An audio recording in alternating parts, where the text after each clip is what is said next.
Olá pessoal, tudo bem? Pessoal, agora a gente vai falar sobre o manejo integrado de pragas, né? O que seriam as pragas? Seriam insetos, né, que causam dano às plantas. Bem, vamos analisar com um contexto histórico, né? Como começou o uso de agroquímicos, como surgiu, né? Como era feito o controle de pragas antigamente, né? Até a Segunda Guerra Mundial, como era feito? Era um controle cultural, eu expliquei isso em doenças, né? O que é o controle cultural? Era plantas resistentes, né, a esses insetos e era feito através de controle químico, quando tinha, né, através de produtos orgânicos e inorgânicos, muito pouco utilizado, mas era utilizado, tá? Em 1939, Paul Muller sintetizou uma molécula chamada DDT, né, e ele ganhou até um prêmio Nobel por esse feito, né, utilizado para controle de pragas, né, pulgas, mosquitos vetores de doenças como malária e dengue durante e após a Segunda Guerra Mundial. O problema dessa molécula, pessoal, é que ela é lipossolúvel, é extremamente residual. O que é lipossolúvel? Ela consegue agregar dentro das moléculas de gordura.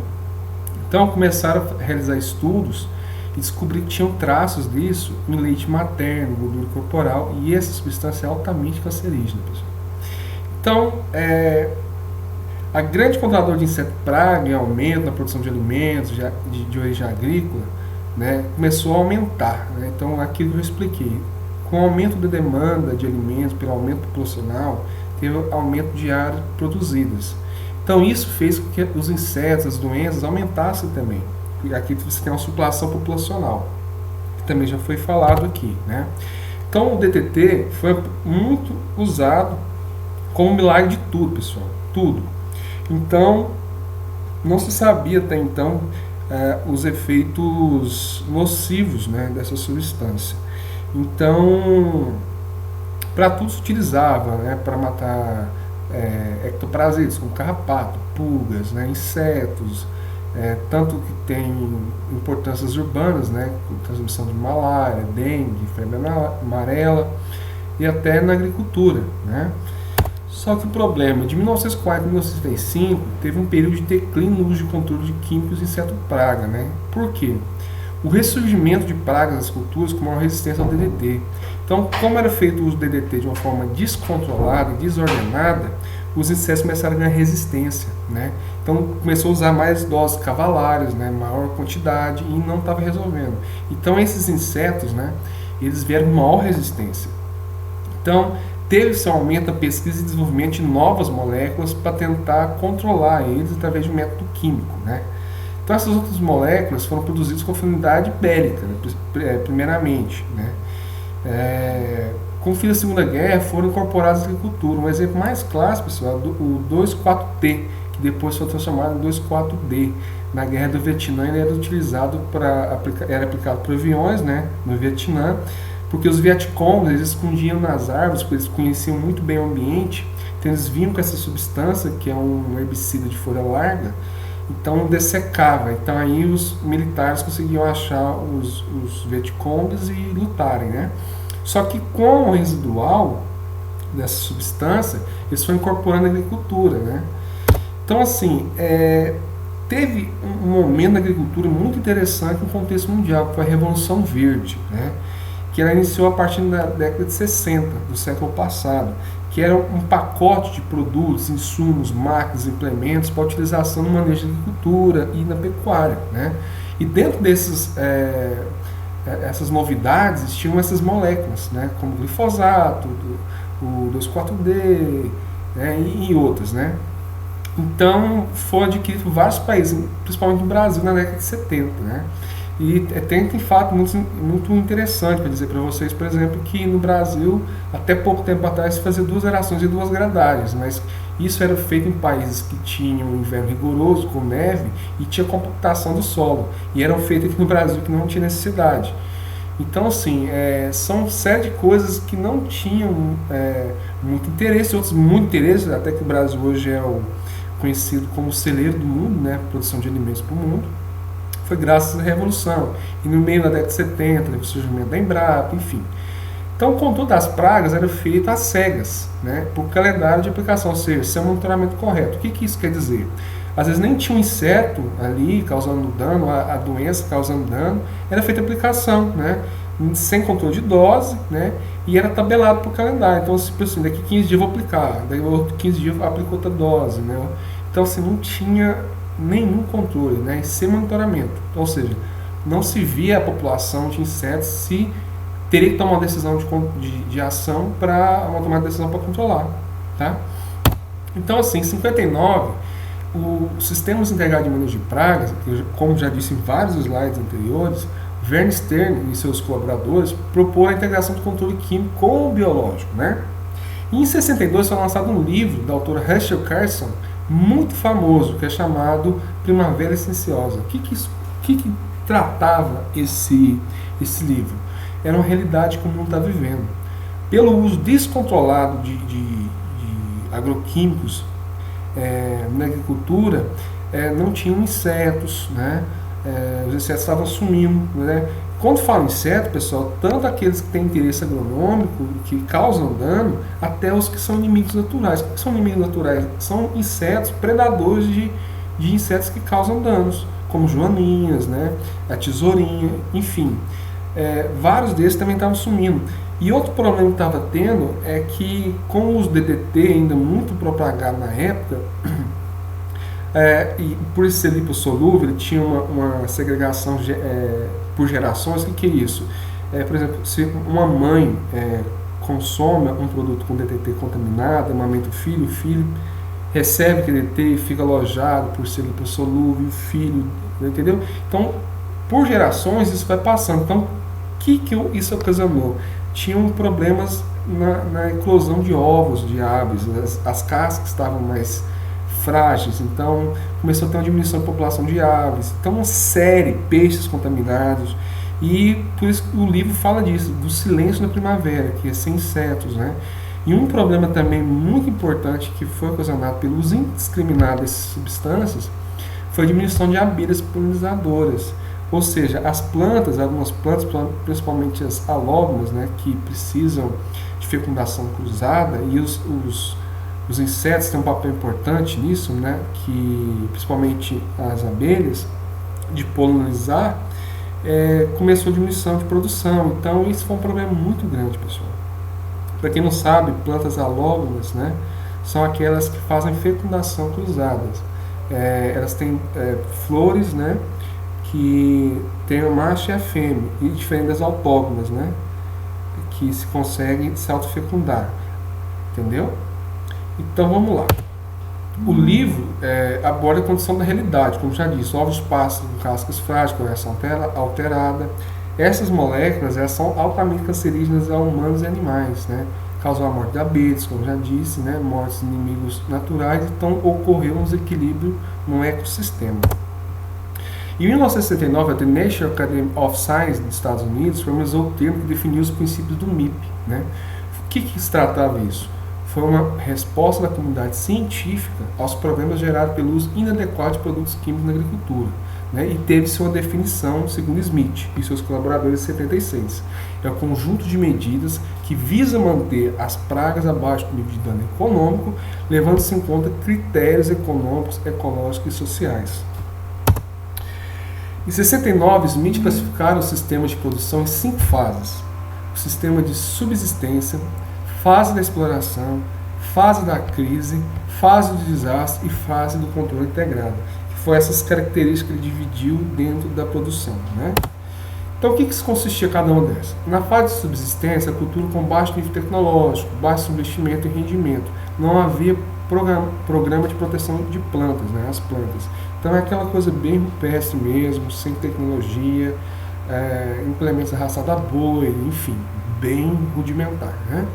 A fase de exploração, novas variedades produtivas, já tinham plantas melhoradas, produtos químicos entram no mercado, no caso do DDT, praticamente uso exclusivo de produtos químicos, né? Então, utilização de moléculas sintéticas. Calendário de aplicação e tratamentos preventivos, que foi aquilo que eu já mencionei, não tinha nenhum certo controle, era aplicado às cegas, né? Teve a fase da crise, que foi o uso intensivo de produtos, aplicações mais frequentes por causa da resistência dos insetos, o uso de doses maiores para manter o controle, porque cada vez mais precisava de mais doses mais altas para controlar aqueles, e isso causava mais resistência. Aí teve o surgimento de novos produtos, né, no caso as moléculas abaixo fosforadas, carbamatos, E surgiu as espécies secundárias. O que são as espécies secundárias? Eram pragas, pessoal, que não causavam danos. Então elas começaram a causar danos como pragas principais ou pragas-chave, né? Que a gente vai falar mais para frente o que se trata.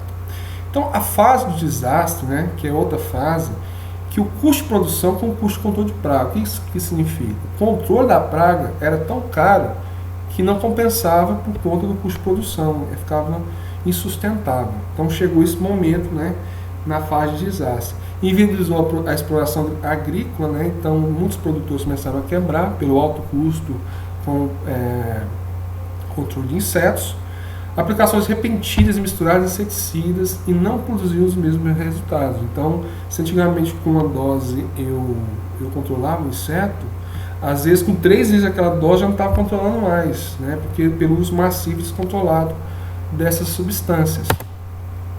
Então a gente chega por último na fase do controle integrado, que é ela de verme externo, né? Proposto o uso do controle integrado de pragas, a aceitação do princípio de que se pode trabalhar de forma ecologicamente e economicamente racional com o controle de insetos, que resultou no que a gente conhece como MIP, Manejo Integrado de Pragas. Então você tem todo esse organograma aqui do que é o desenvolvimento sustentável, né? Sistema de produção integrada, agricultura sustentável, manejo integrado de cultivos, manejo integrado de pragas. Então, o manejo integrado, ele é aquilo que a gente já falou, né? É um conjunto de ações que visa, né, economicamente, ecologicamente, dizendo o controle de uma certa doença ou praga que esteja causando dano ao ser humano no seu produto de interesse agronômico. Então, o que é uma praga? O que é necessário para você falar assim, nossa, aquilo é uma praga, né? Tirando aquela brincadeira do milho, pessoal, mas causar prejuízo direto e indireto, o que significa isso? O direto é aquilo que você vê, né, que está causando ali. Por exemplo, perda na produção, diminuição da qualidade do produto. E os indiretos é aquilo que posteriormente a lavoura vai ser causado, né? E também, por exemplo, um produto feio, manchado, furado, né, que tem potencial biótico elevado, é outra característica de uma praga. O que é isso? A rápida capacidade de reprodução, adapta a qualquer ambiente, né, e tem uma estabilidade populacional. Ela consegue manter sua população crescente, né, numa fase causadora de dano. Ela não tem uma fase de crescimento, estacionamento e declínio. Então, no convencional, constatado na presença na cultura. O que isso significa, então, para que uma praga? Para quem não tem conhecimento, achou, igual o caso que a gente falou do seu Tião lá, achou uma lagartinha ali e já é uma praga, tem que eliminar. Não. A gente está falando do MIP. O que seria essa praga no MIP? Seriam os danos econômicos, diretos ou indiretos, como já foi falado, né? Redução da qualidade dos produtos, né, e transmissores de doença, né? Então, assim, uma definição científica do que é uma praga, segundo Norris e seus colaboradores em 2003, é organismos vivos como insetos, fungos ou plantas daninhas que causam prejuízo às plantas cultivadas, produtos armazenados ou em gado, né? Todos os organismos dentro do ambiente da cultura que se causam injúria à cultura ou são capazes de reduzir a produção ou a qualidade. Então, vocês estão vendo que é um termo científico, mas são coisas que nós já estamos tratando e embasando. Mas, que condições determinantes são uma praga? O que é uma condição determinante de uma praga, né? Então a gente vai entender isso agora, né? Você tem uma espécie de um inseto, aqui tem todo o organograma, né? Você tem uma espécie de inseto, né? Você tem um status de praga. Mas ele está causando dano à cultura cultivada? Está causando dano ao valor de mercado, sustentabilidade, custo de manejo, população, alimentação do inseto? Aí ele tem um status de praga. Então veja que a espécie do inseto ela tem que causar um dano, né?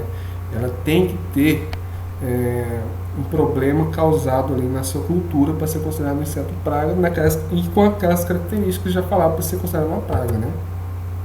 Aqui a gente também tem um triângulozinho, pessoal, igual tinha nas doenças, né, na aula passada. Para que o inseto seja considerado praga, é a mesma coisa. Você tem a cultura, né? O ambiente ele tem que estar, como que eu vou dizer? O ambiente tem que estar favorável, né?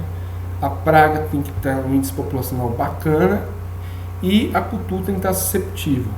E ao longo do tempo, ao longo do ciclo da cultura, Se o ambiente manter desfavorável para a população ruim, a cultura não tem problemas com a praga.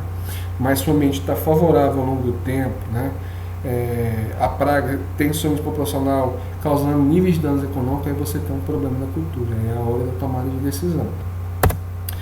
Então, vamos diferenciar o que é uma injúria do que é um dano, né? Porque são termos constantemente usados, às vezes erroneamente, né? Porque o inseto causa as duas coisas. O que é injúria? É uma atividade do inseto praga na cultura, como a desfolha, bloqueamento, vetores de doenças, etc. No caso aqui, estou mostrando uma injúria causada pela broca no tomateiro, né? Tá vendo que tem os furinhos? Isso é um dano indireto. Direto na cultura e indireto porque você não consegue comercializar um produto desse na gôndola. Imagina você chegar no supermercado e achar um tomate desse, você vai querer? Não, está um dano indireto. Mas foi um dano direto na cultura porque causou diminuição do fruto, perca na produção, enfim, causou a broca, que são os buracos. E o dano é a resposta à cultura à injúria, como queda de produção, danos ao produto, comerciais, etc. Então a injúria é aquela atividade causada pelo inseto, o dano é o resultado, né? Não sei se ficou claro para vocês, mas se tiver algum dúvida, pode falar. E aí, pessoal, para a gente ter as tomadas de decisões, classificamos a população de insetos em classificações, né? Em nível de dano econômico, custo de controle, preço de controle pela número de aplicação, custo de aplicação e valor da produção quando o ataque de praga é zero, né? Como que isso funciona? Isso aqui é um exemplo hipotético, a gente não vai entrar muito, porque envolve cálculos, mas eu fiz alguns exemplos. Por exemplo, o milho safrinho, o preço do milho, a saca é R$12. A produtividade por hectare é 150 sacas. Então, você fazendo uma conta, você viu que o nível de dano econômico causado pelo inseto é de 11%. Então, esse nível de dano econômico é 11% da cultura. Então, nível de controle. O que seria esse nível de controle? Nível de controle, pessoal, é quando a população começa a atingir o nível de dano econômico, né? É a densidade de insetos no qual o controle deve ser aplicado para evitar que o dano ou a contaminação alcance o nível de dano econômico, né? Então, o nível de controle, ele sempre tem que ser menor que o nível de dano econômico, porque se chegar no nível de dano econômico, você já começa a ter perda. Então, o nível de controle é igual ao nível de ação, que é igual a tomar de decisão. É aquele start que você tem para entrar e controlar aquele inseto. Vamos ver esse gráfico aqui, pessoal. Ele varia muito de inseto para praga, por cultura para cultura. A gente não vai entrar nisso aí, pessoal, que isso é uma ciência muito, muito ampla, então vamos falar por cima do que se trata. Você tem aqui no gráfico a densidade de insetos, né? No eixo Y, e o tempo no eixo X.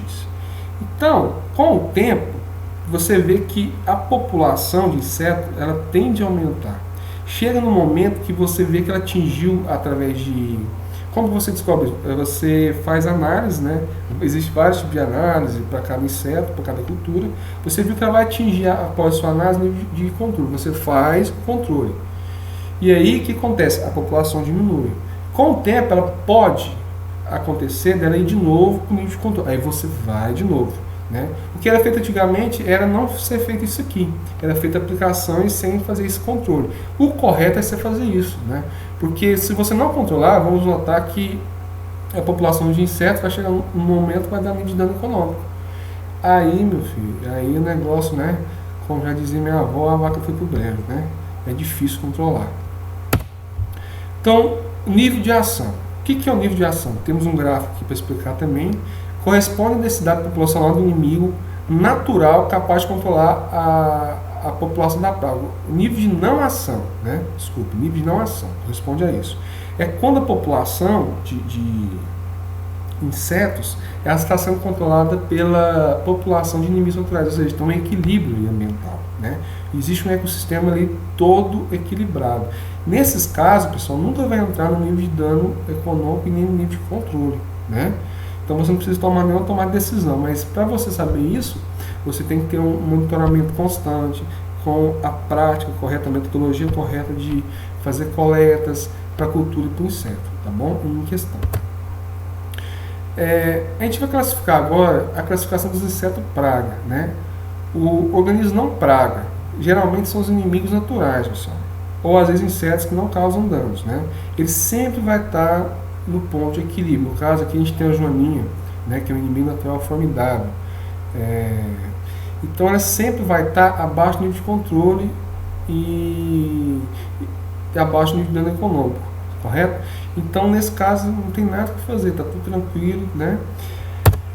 A gente tem aqui agora as pragas secundárias, são aquelas que estão em pontos de equilíbrio, só que às vezes elas podem chegar ao nível de dano econômico, dependendo da população do inimigo natural. Então por isso que é importante a gente sempre diminuir a quantidade de agroquímicos, né, na lavoura, inseticidas, que possam causar danos nesses inimigos naturais, que possam causar um desequilíbrio nessa população e de vez em quando pode acontecer, se estiver descontrolado, chegar no nível econômico, aí você tem que entrar com controle. Então a gente tem alguns insetos que podem acontecer isso, dependendo de cada cultura e cada inseto, tá, pessoal? Isso varia muito, tá?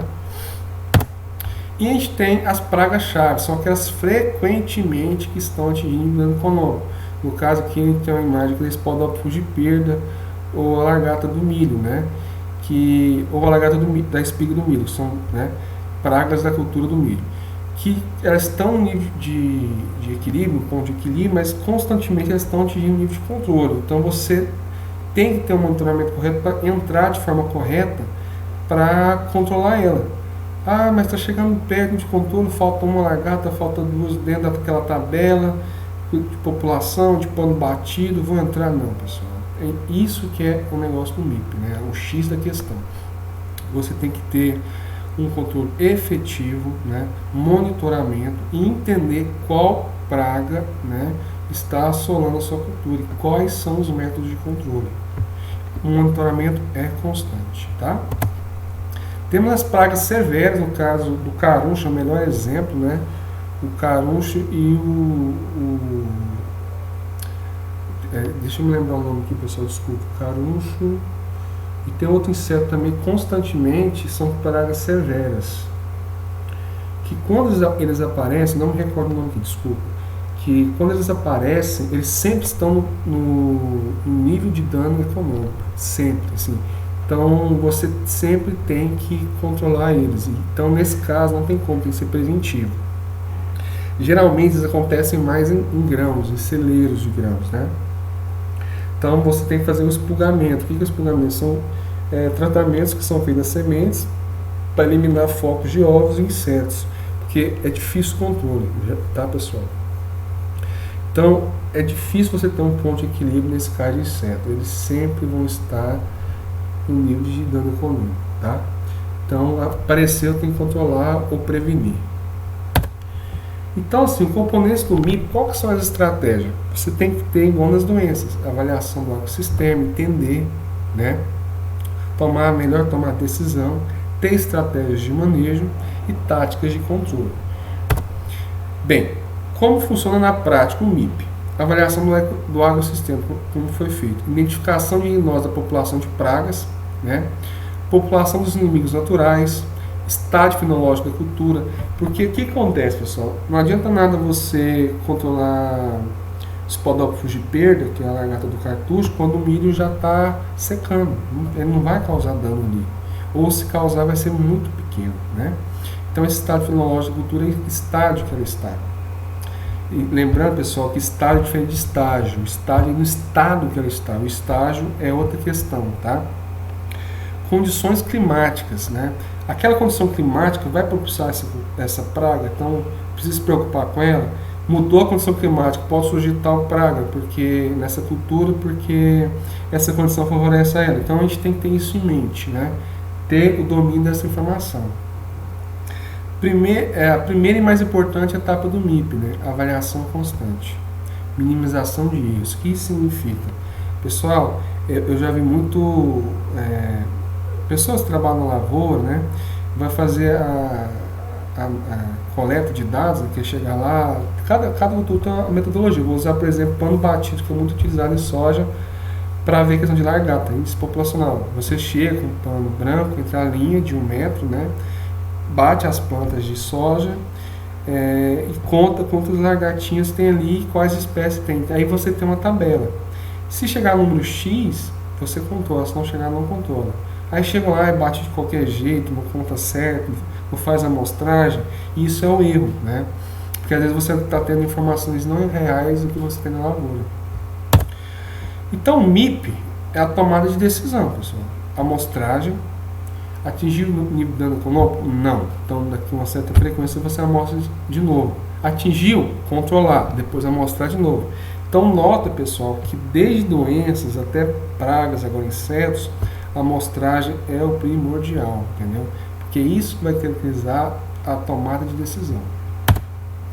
A amostragem, como que se deve realizar? Já comecei a falar isso para vocês, mas é dividir, identificar a área da cultura. Você tem uma cultura, divide a área, né? Identifica qual a cultura, estabelecer os métodos de amostragens, né? Que é você coletar as amostras, passar em linha reta, zigue-zague, etc. Os métodos absolutos, que é a avaliação total da população, métodos relativos, estimativa de população, que é a contagem direta, com aparelho, sensorial remoto, né? Aparelhos de amostragem, existe a presença constante do operador, não existe a presença constante do operador. São metodologias, pessoal, que são utilizadas na amostragem de insetos. A gente não vai entrar muito nisso, mas para vocês entenderem como funciona, né? Porque cada coisinha dessa é muito complexo, é uma ciência à parte, né? Mas para quem quiser ter qualquer assunto, pessoal, que eu estou falando aqui, se não ficou muito claro, vocês podem me procurar diretamente para mim desbruçar mais um assunto, né? Porque senão a aula fica muito grande, né? Muito extensa, e às vezes é difícil de digerir tanta informação, tá? Então por isso que a gente está fazendo dessa forma mais suave. Então aqui, aparelhos que exigem a presença do operador. Tem a rede entomológica, você vai lá, coleta, né? O pano batido branco, que eu falei para vocês o exemplo, exame visual, chegar, visualizar. Aspirador muito utilizado em frutíferos, né? Que é aspirar amostras de inseto. Aparelhos que não existe a presença de operador, geralmente são mais armadilhas, né? Tem o Cadavalaise, funil de Bert, tem as armadilhas amarelas, plásticas, né? Adesivas, luminosas, que atraem às vezes os insetos com feromônios, né? Ou questão da luminescência, né? Para cada cultura existe um método de amostragem, para cada praga existe um número de indivíduos que os caracterizam para ter ou não a tomada de decisão no controle com base no nível econômico, de controle e ponto de equilíbrio. Foi tudo aquilo que eu tentei falar para vocês, tá? Então, tá aqui o Capitão Nascimento para falar que praga boa é praga controlada, abaixo do nível econômico. Então tem que ter estratégia. Então o MIP, pessoal, é estratégia. O MIP, o MID, né? É estratégia. Os objetivos técnicos, econômicos, ambientais e sociais, aqui que está lá nos preceitos iniciais da história do que seria uma manejo integrado, né? Preservação e incremento dos inimigos naturais, manutenção de matas, inseticidas seletivos, abrigo. As matas são como se fosse um berçário de inimigos naturais, né? Então, essa questão de desmatamento, desculpa, você tem uma redução da população de inimigo natural. Então, manter matas ao redor da população, da plantação, ajuda a manter a população de insetos e inimigos naturais. Redução das populações de pragas, né? Pode lançar mão de várias táticas diferentes. Aumentar a resistência das plantas hospedeiras, né? Utilizar variedades resistentes, adubação bem nutrida, bem irrigada. Planta forte, pessoal, ela diminui a chance de ter doença e ter insetos causando danos, né? Diversificação do gás sistema, sapos, faixa intermediária, plantio de telinhas, que é isso que a gente mais utiliza na agricultura orgânica, né? São essas práticas, que são plantio entre linhas, relacionado à cultura, né? Que são as integrações de culturas, né? A utilização de plantas repelentes, né? Então, a implementação, implantação, integração dessas práticas que é o sucesso, né? Na agricultura orgânica, porque isso diminui consideravelmente a utilização de qualquer produto, né, tanto biológico como químico, né, por controle de inseticidas, de insetos, quer dizer, desculpe. Então, as táticas do MIP, né, são táticas de uso planejado e não dependem da necessidade de inseto pragas, né, e não dependendo da necessidade de inseto praga. Então, o que significa isso, Zé Neto? Pessoal, prevenir é melhor do que remediar no MIP. Então, utiliza barreiras de quebra-vento, utilize plantas resistentes, utilize métodos culturais, aumenta a densidade populacional de de insetos, né? Ali, inimigos naturais. Tem como fazer isso, a gente consegue comprar ovas de insetos que são inimigos naturais e disseminar na área cultivada. Um exemplo de sucesso é no controle de lagartas na cana-de-açúcar, né? Então, existem muitas práticas. Então, a densidade de insetos não depende disso. Então, você prevenir, criar uma condição ali na área cultivada é o melhor meio para você prevenir a incidência de insetos, diferentes nos cultivos tradicionais, que você fica monitorando a densidade populacional dos insetos para ver se chega no nível de controle. Na agricultura orgânica é importante? Sim, também é importante, lógico, pessoal, mas só que a tomar decisão, às vezes, o efeito dela é mais lento. Então é melhor você começar antes, né? Por exemplo, cultivar uma planta que repele. Você planta ela antes, né? Junto com a cultura ou antes, e vai monitorando. Porque se der um inseto, você está controlando ali, você chega no nível de controle, você vai tentar outros meios, porque aquele ali está suprindo, mas não tanto como deveria. Então você vai partir para outro controle biológico, enfim. Táticas de uso planejado dependendo da cidade de população de inseto, né? Aí é o caso, você tem aquela população de insetos que já está atingindo nível de controle, que foi o que eu falei anteriormente, né? Aquilo é tomar decisão mais rápida, o uso de controle químico, controle comportamental, controle biológico aplicado, etc. O controle químico, pessoal, eu quero que vocês diferem isso aí na utilização de agroquímico. Quando eu falo controle químico, são produtos que são permitidos na agricultura orgânica, né? Eu já disse que existem esses produtos tanto para controle de doenças quanto controle de insetos. Então, táticas do MIP, né? Controle cultural. Seleção de variedades existentes, rotação de cultura, preparo de solo, variação de dados de plantio e colheita, espaçamento de plantio, fertilização correta, sanitização, limpeza, plantio de culturas ou armadilhas, né? É aquilo que eu já falei para vocês em doenças, né? Enfatizei um pouco em pragas. Então, o controle cultural consiste nisso tudo, né? O controle mecânico é o uso de cultivares, né? Eliminando uso de cultivadores, eliminando restos culturais. O que significa isso? Retirar restos de culturas que sobrou da cultura passada, eliminando plantas hospedeiras. Tem a parte de exclusão por barreiras, quebra-vento, por exemplo, utilização de eucalipto, né, como quebra-vento, amoreira, etc. Né?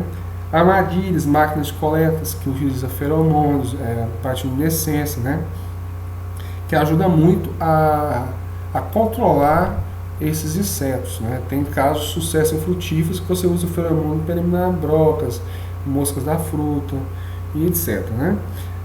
Matança manual, catação mesmo, pessoal. Você catar e matar, né? Até tem um ditado muito engraçado, né? Tinha um sábio chinês andando na horta dele e achou uma lagartinha, pegou ela, pisou, né? Aí o príncipe disse: mas chefe, como você fazer isso, né? Não pode fazer isso, matar os insetos, né? Aí ele falou: olha, se eu não matar ela, na próxima vez que eu voltar, vai ter 30 dela, porque ela vai reproduzir. Então, assim, o efeito cascata. Então, você andando ali na sua hortinha, na sua lavoura, você achar uma planta daninha, elimina, porque você diminui o efeito cascata. Controle biológico, né? É o aumento populacional dos inimigos naturais, é uma tática de controle biológico. Introdução de parasitas e predadores, propagação de doenças de inseto praga, né? O que significa isso, pessoal? Eu já falei sobre o que é a diferença de produtos biológicos e controle biológico, né? Esse tipo de controle biológico na tática do MIP é o aumento populacional dos inimigos naturais, né? É a utilização de insetos predadores, insetos bactérias, parasitas, fungos que parasitam os insetos. Introdução, né, desses predadores naturais, né, só que você vai aumentar a população. Então, se você aumenta a população deles, constantemente ele vai ter maior efetividade sobre aquela praga que está causando dano. O controle químico, né, é o eficaz, né, lógico, sem mentira. O grande problema que eu já falei é a toxicidade ao aplicar, né, a má utilização do EPI, e toxicidade ao consumidor, o risco de chegar residuais ao produto final. Eu já expliquei que tem produtores, né, vou tornar a dizer, que não respeitam o período de vazio sanitário ali do uso do produto, período de carência. E isso pode comprometer a saúde do consumidor, né, pessoal? Isso já foi falado. Controle químico, né?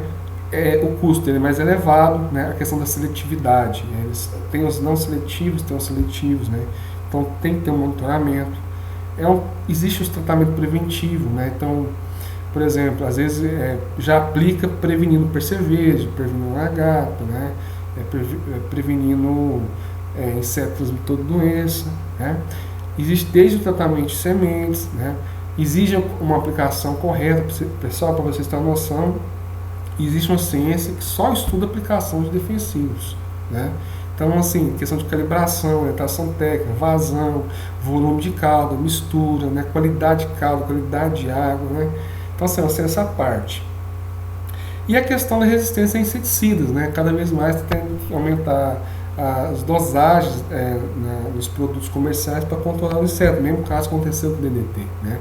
Os insetos, quando usando o uso do mesmo produto, eles vão ganhando resistência. Existem também os métodos alternativos de controle, né? Que é a questão custo-benefício, né? Eles são menos seletivos, né? A aplicabilidade e funcionalidade tem eficácia, né? E a contaminação ambiental é menor, né? Esses métodos alternativos de controle. Então, existe a diferença também, pessoal, do tratamento preventivo e tratamento curativo. O preventivo é aquele método que você utiliza prevenindo, né? Por exemplo, utilização de plantas repelentes, né?